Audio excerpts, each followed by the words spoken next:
Então, continuando na análise do artigo 455 do Código, cumpre-nos agora mencionar o disposto no parágrafo 3º deste artigo, né? Diz aqui o parágrafo 3º que a inércia na realização da intimação a que se refere o parágrafo 1º, ou seja, a intimação pelo advogado, né, importa em desistência da inquirição de testemunha, tá? Então, o advogado ele deve intimar a testemunha, encaminhar a carta de intimação, né? Geralmente eu faço a carta naquele formato das cartas de intimação enviadas pelo juízo, né? Com aquelas advertências de que ele deve comparecer a fim de prestar o depoimento, de que ele pode ser conduzido, né, coercitivamente, de que as despesas, se houver a redesignação em razão da sua ausência, ele pode ser condenado a arcar com as despesas do adiamento, né? Quanto ao seu dever de comparecer para prestar o testemunho, então, sob as penas da lei, né? Faço esta advertência, coloco o dia, a hora, o local em que ele deve comparecer, munido dos seus documentos pessoais, tá? Então isso, a gente faz uma carta de intimação naquele modelo, mais ou menos naquele padrão emitido pelo Poder Judiciário, né? Emitido pelos cartórios quando enviam então as intimações por correio, tá? Então temos que tomar cuidado, realizar essa intimação com toda antecedência, máxima antecedência possível, comprovar nos autos, porque nos termos do parágrafo 3º, né, pode ocorrer aí, né, a desistência da oitiva caso essa intimação não se realize, caso haja inércia, né, na intimação pelo advogado, tá? Então esse é um ônus que recai sobre nós advogados, que pode trazer um prejuízo para a parte, tá? Então a gente tem que tomar todo o cuidado, ter todo o zelo necessário para que essa intimação se realize de maneira correta, né? Não podemos esquecer, né, se manter inertes, porque caso contrário poderíamos ser responsabilizados por uma desistência, pela não oitiva de uma testemunha, que seria primordial para que a parte por nós representada viesse a ter êxito na demanda, ok? Uma outra questão aqui do 455 é o parágrafo 2º, né, que fala da desnecessidade da intimação das testemunhas.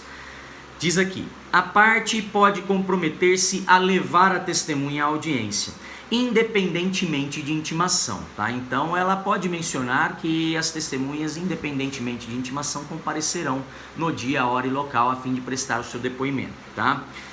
Então, independentemente da intimação que trata o parágrafo 1º, ou seja, essa enviada pelo advogado, presumindo-se, caso a testemunha não compareça, que a parte desistiu de sua inquirição, tá? Então aqui há uma questão importante. Se a gente menciona que a testemunha vai comparecer independentemente de intimação e essa testemunha falta no dia da audiência, o que o juiz vai presumir é que a parte desistiu de ouvir a testemunha, tá? Então, para que ela possa ser conduzida coercitivamente, né, para que haja lá o dever de comparecer no dia, hora e local, como nós vimos, é um dos deveres da testemunha, ela tem que ser intimada, tá? Então ela deve receber uma intimação para que possa se realizar a sua condução coercitiva, né? Caso ela não tenha sido intimada, essa condução não irá se realizar e o juiz ele presume que houve uma desistência quanto à oitiva daquela testemunha faltante, tá? Claro, essa presunção ela é relativa e ela vai poder ser desfeita se a parte provar que a ausência da testemunha se deu por uma razão justa, por um motivo de força maior, por um justo motivo, né? Então, nesse sentido, cumpre destacar que, se mencionar que a testemunha comparecerá independentemente de intimação, a parte ela tem que tomar todos os cuidados, os zelos, para que a testemunha não falte, para que a testemunha compareça, né? Muitas vezes é a própria parte que leva a testemunha à audiência, quando ela já combinou, né, já acordou que não precisa sequer ser intimada, porque ela comparecerá naquele dia a fim de prestar o seu depoimento, ok? Outra disposição é o parágrafo 5º, né, que vai falar agora da intimação judicial, ou seja, não pelo advogado, mas sim pelo cartório, né, a intimação que sai ali do juízo, tá? Diz o parágrafo 5º com relação à intimação judicial. Perdão, é o parágrafo 4º, né, pessoal? Aí retifiquem, por favor, o material de vocês. Aqui não é parágrafo 5º, é parágrafo 4º, né, que menciona as hipóteses da intimação judicial. Já fiz a retificação aqui também no meu material, né? Perdoem aí.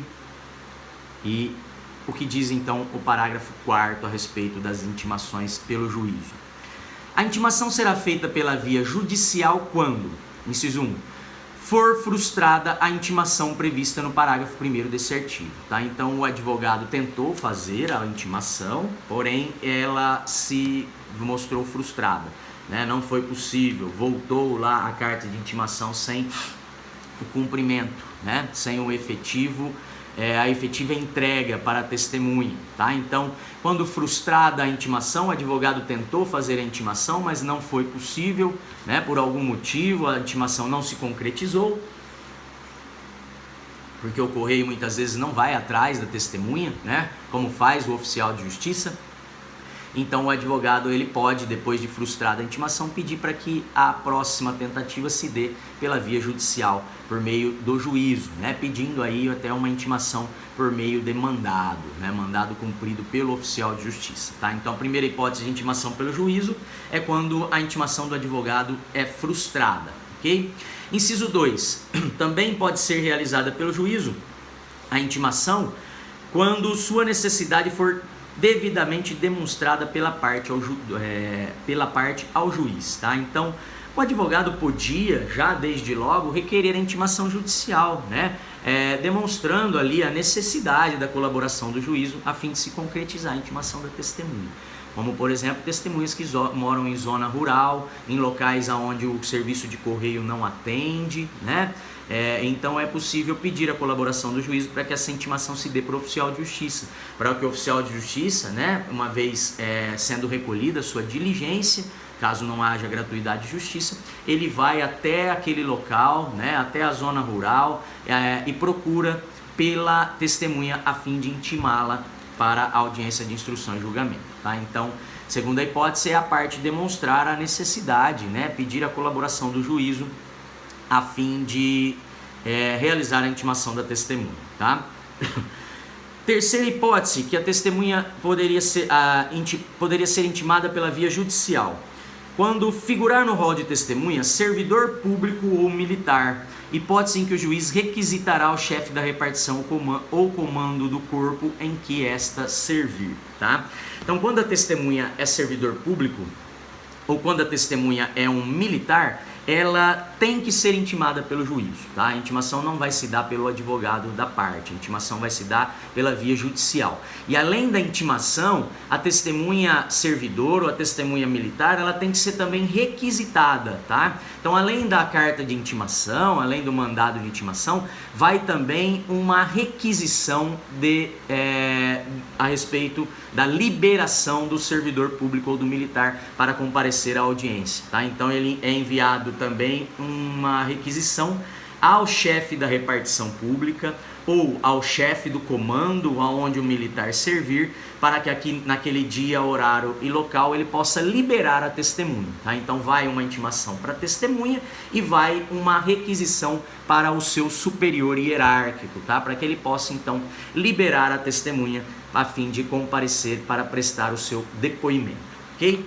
O inciso 4, ele menciona também que a intimação será pela via judicial quando a testemunha houver sido arrolada pelo Ministério Público ou pela Defensoria Pública, tá?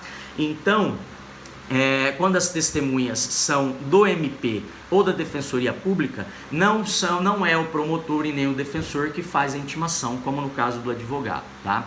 E também a advocacia pública, ela acaba também sendo amparada, embora o inciso 4 não menciona a advocacia pública, tá? Então, se numa prova perguntar se a advocacia pública também goza desse favor, da intimação das testemunhas ser feitas pelo juízo, a resposta é que não, porque o Código prevê apenas que as testemunhas do Ministério Público e da Defensoria Pública sejam intimadas pela via judicial.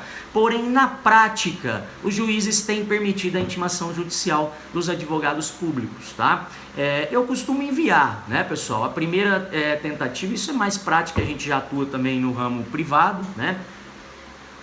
e quando eu estou prestando alguma assessoria a algum município, eu costumo enviar uma carta de intimação, tá? Mas na prática os juízos, caso os advogados públicos requeiram a intimação judicial, é comum os juízos deferir esse pedido e mandar realizar também a intimação por meio do cartório, tá? Pela via judicial, portanto, tá? Então, a lei não traz a advocacia pública como beneficiária aqui da hipótese de intimação judicial, tá? Mas na prática forense, os cartórios eles têm atendido os pedidos da advocacia pública de intimação por meio do juízo, as testemunhas arroladas pelo município, pelo estado, pela União nos processos judiciais, ok? E o inciso 5, ele menciona também que será a intimação pela via judicial quando a testemunha for alguma daquelas previstas no artigo 454. Ou seja, aquelas testemunhas que podem ser ouvidas em sua residência ou no local onde exercem sua função, né? Aquelas que em razão do cargo que ocupam dentro do Estado, um cargo de destaque, né, dentro da organização estatal, essas testemunhas também não serão intimadas pelos advogados, elas serão intimadas pela via judicial, nos termos aqui do 455, parágrafo 4º, inciso 5, ok? Beleza? Voltamos no próximo vídeo então para falar um pouquinho mais a respeito da prova testemunhal.